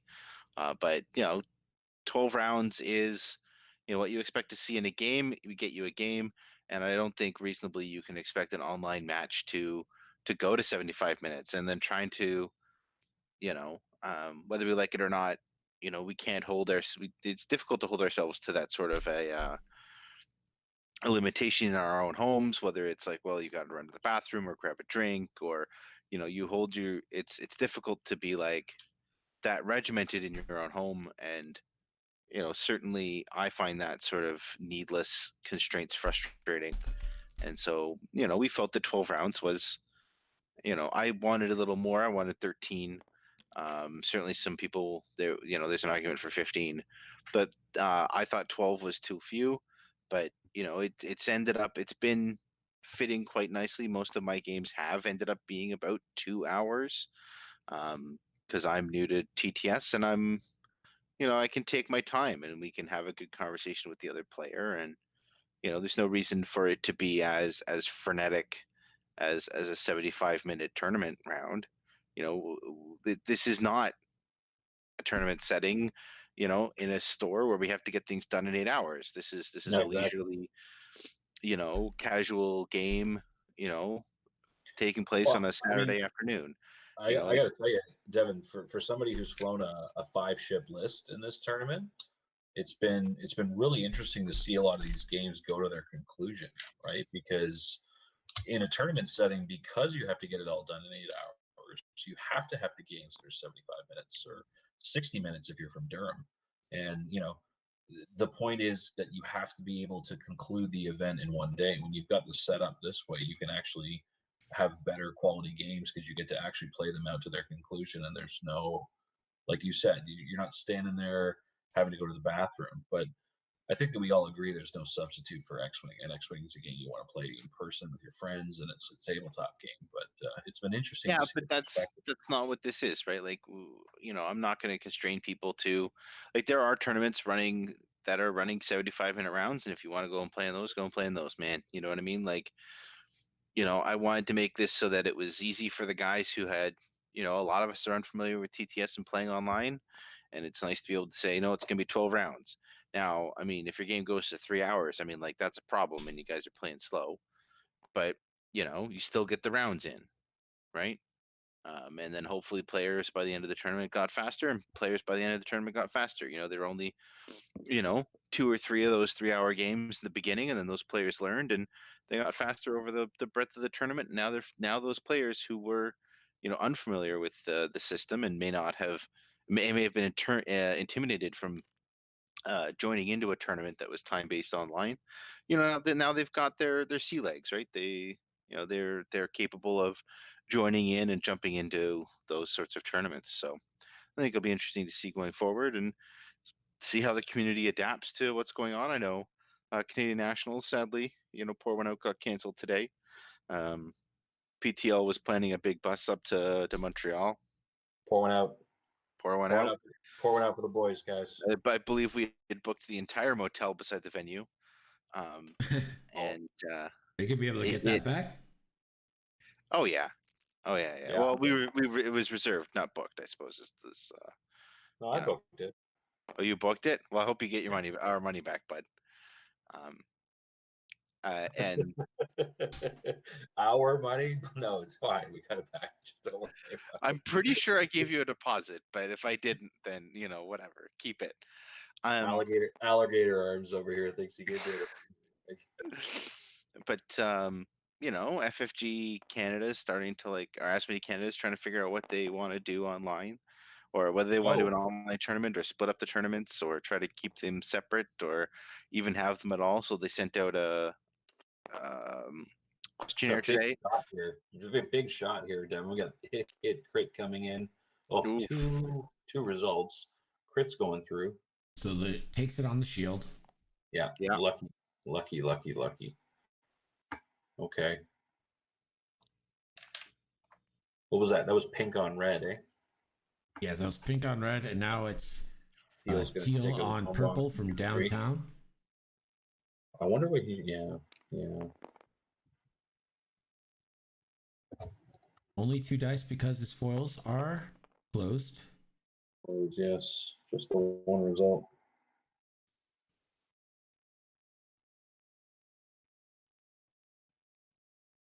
Wow. Pink's in a rough spot. He's got to move first next turn, and Aaron's 2 ships are really kind of blocking him. He really needed to kill Cartel Spacer 1 and clear a path for his 2 ships here, but it doesn't look like he's going to get to.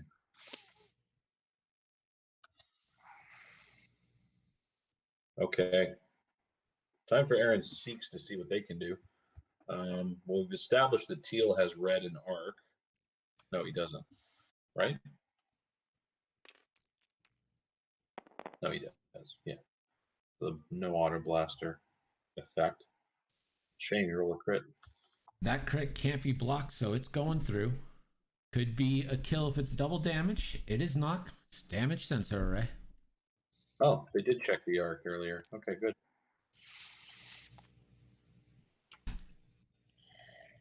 So we're on to round 10. It feels kind of like the scum is in mop-up mode, but a couple lucky shots here and could go either way.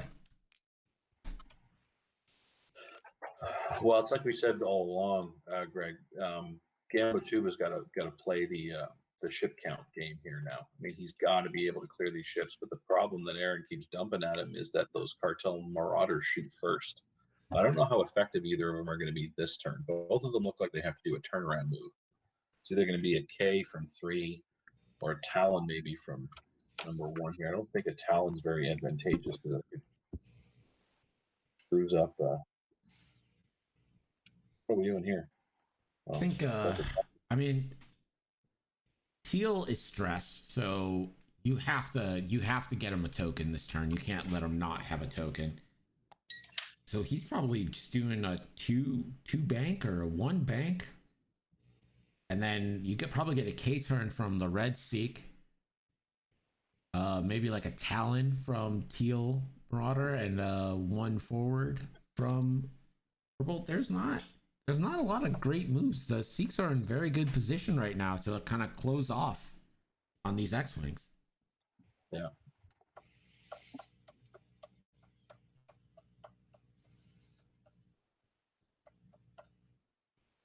Well. Okay. Well, let's see where Teal wants to go this turn.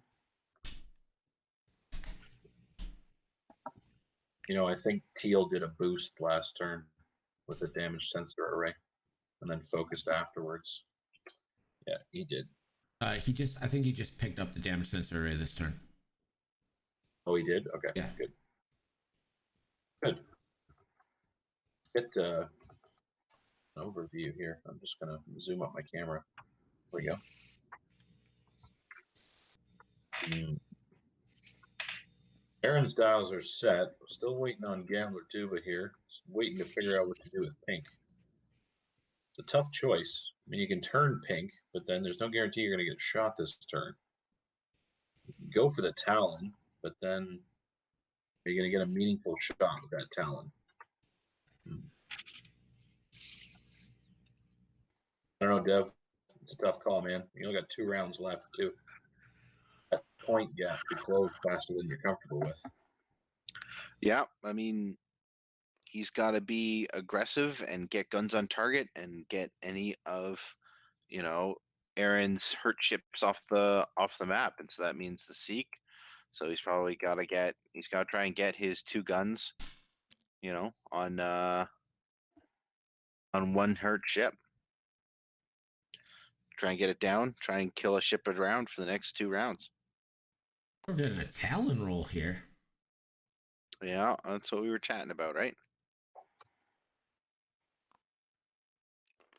Oof, there he goes. Okay, well, that'll clear the stress token off of Teal.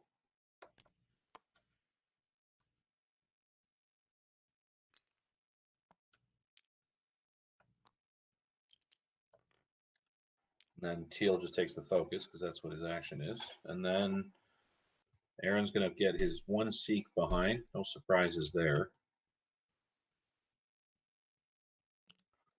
Puts Cartel Spacer in a great position for the rest of the game. Gets a bump on the other one, so that's Spacer's safe from shots. And it looks like GamblerTuba is going all in on Pink, going to try and squeak that last damage in and end Pink's day. So no shot from Cavern Angel 2 on Pink there. Going to have to rely on Pink violence right now. Clash of the Pinks. Yeah. Oh, we did get the Talon roll. Interesting. See, I didn't love that Talon roll there because that's a really, really close 2 bank the following turn. Those blue 2 banks on those K fighters. I think that rock is in big jeopardy for both those 2 banks next turn. But we'll see. He can also do a 3 blue forward and just, YOLO over the rock. Yes, he could. Nothing to stop him doing that. Cartel Marauder is going to take his shot first, it looks like. Okay. 2 hits. Not bad. No mods. 1 evade. Keeping it alive. It's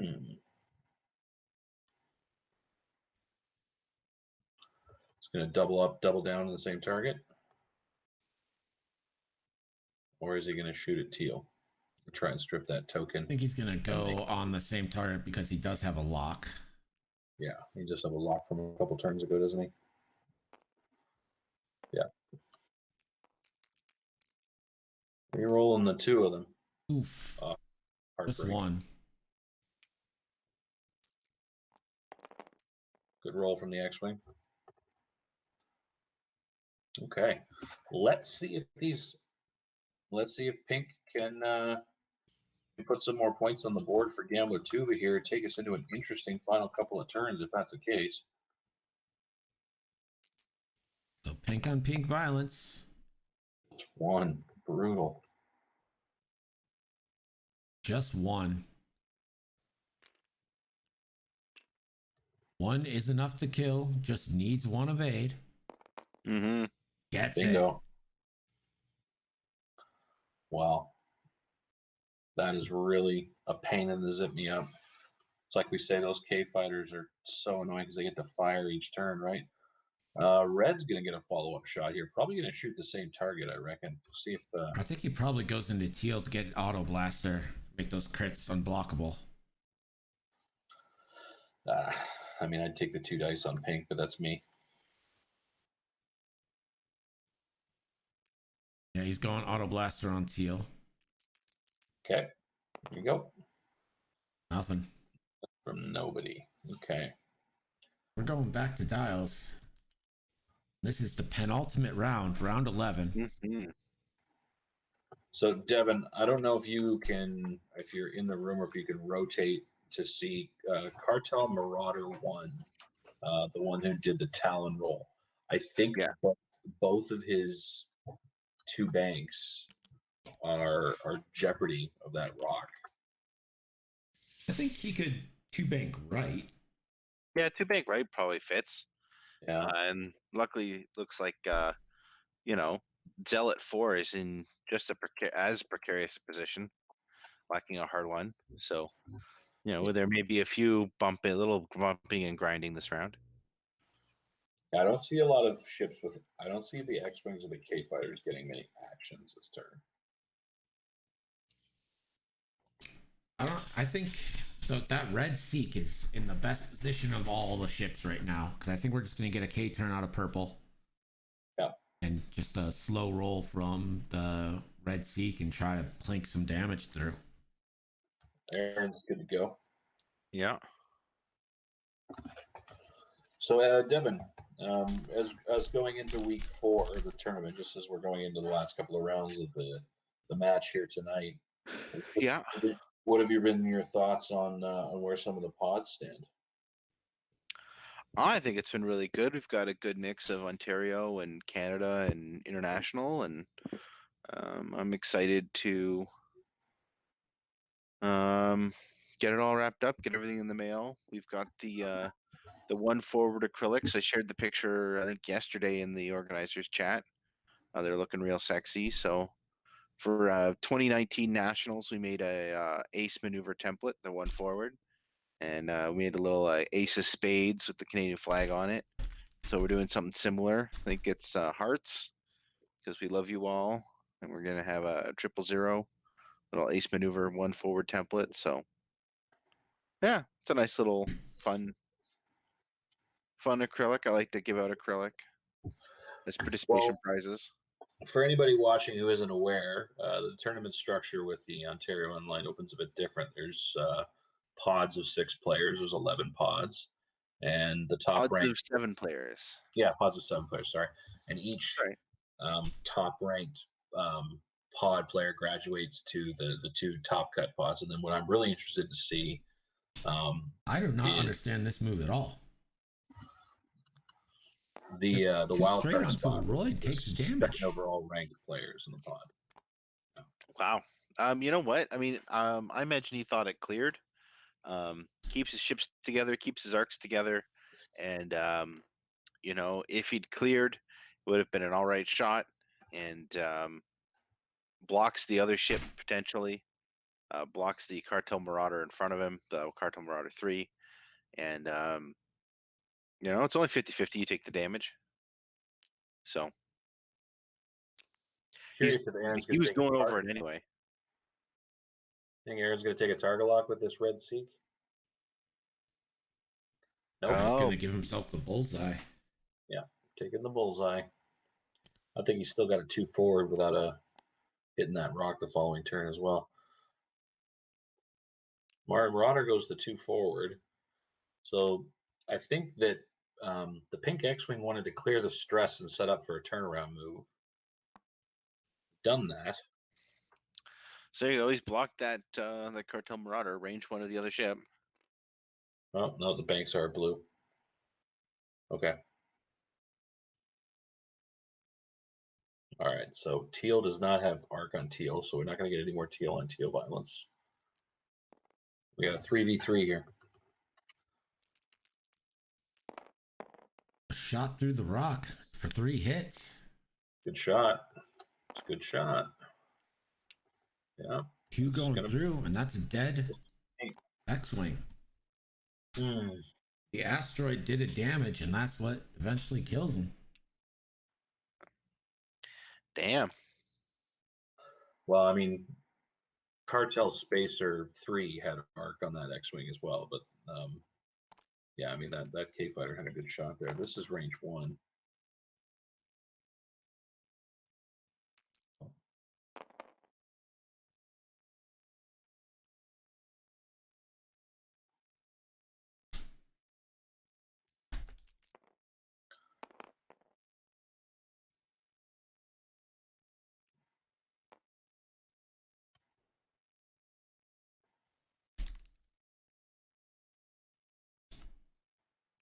Oh.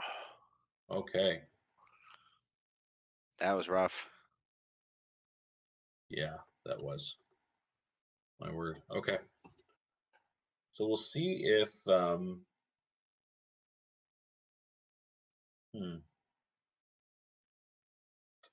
he's gonna there's a dice snafu, so he's re-rolling those dice.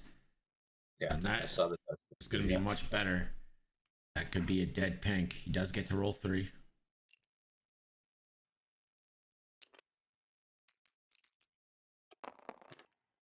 Ooh. 2 of 3 needed. Good roll from that K fighter. Not enough. Pink's dead. Oof. But with only 1 ship left. Let's be real though. That K fighter lived probably 4 turns longer than we thought it was going to. Absolutely. Should have never have even... Many turns longer than it should have. Yeah, for sure. Okay, so we get the bullseye shot from red here. Range 1, 4 dice, and crits can't be negated. Only one needs to go through to finish this off.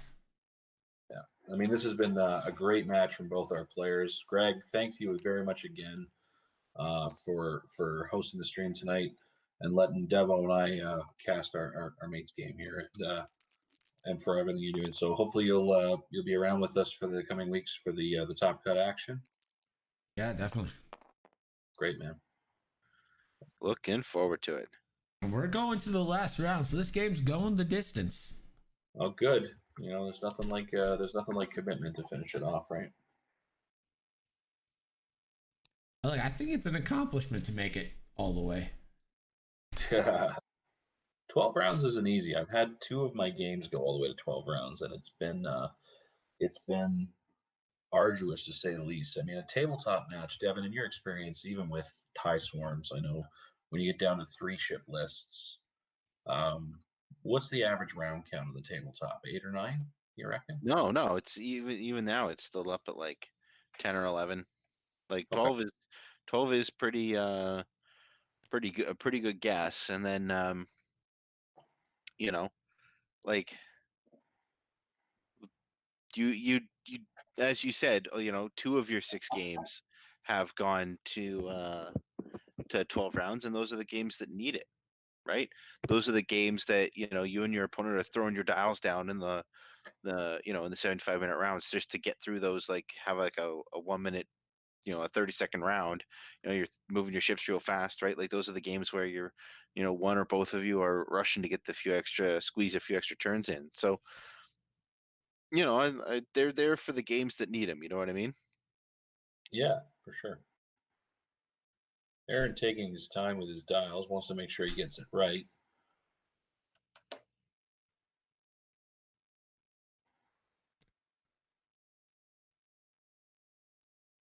See where this... No contact. Didn't go over the... Wow, what a move. Yeah, nice move.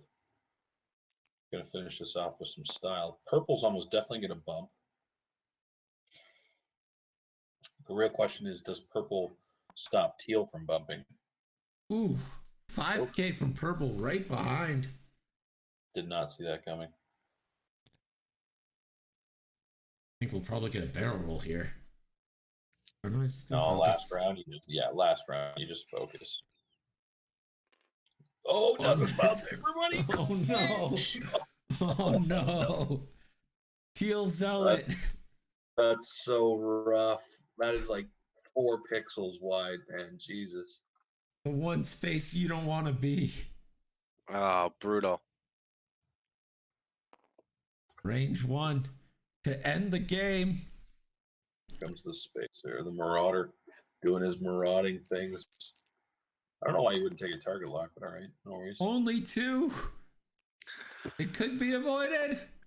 It is. Oh, natty. Natties. Unbelievable. That zealot is zealoting. He refuses to let his religious beliefs be wavered. He will not go down. Okay, we got a range 1 from Zealot 2 on Cartel Spacer. Gonna take someone down with him. Nope, just hit crit. Hit crit. Not enough to finish the seek off. Oh my goodness, I may have spoke too soon. Do you take the hit crit and hope for no double damage? Or do you just take the crit? He spends the focus, takes a crit.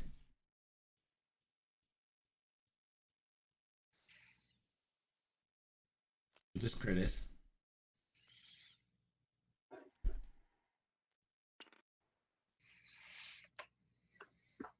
So Okay. he's gonna shoot back. Range 1. Primary shot. Red on teal, the revenge shot before purple gets theirs from the rear. I kind of want Teal to live. Oh, but he's not gonna. No. Natty's kills Teal. Kabloom. That's our game. A 200 to 120 point victory for Throwdown Horton.